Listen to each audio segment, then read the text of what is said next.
ప్రియం ఏది ప్రేయస్సులోకి వెడుతోందో, ఏది కామక్రోధ జనితమవుతున్నాయో, ఏవి మనిషిని సప్త వ్యసనములై పాడి చేస్తాయో అందున పరమ ప్రమాదకరములు అటువంటివి 7 వ్యసనములు చెప్తున్నాను. ధృతరాష్ట్ర మహారాజా, వీటి జోలికి వెళ్ళకూడదు సుమా, మనిషి ప్రయత్నపూర్వకంగా నిగ్రహించుకోవాలి అని 7 చెప్తున్నాడు.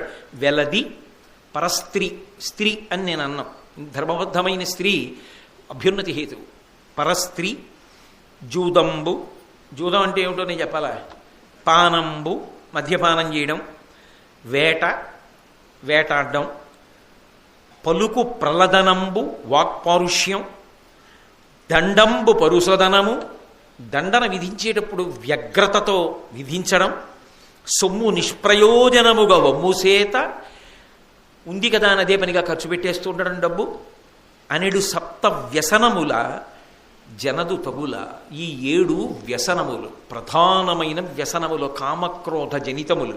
వీటి జోలికి వెళ్ళకూడదు.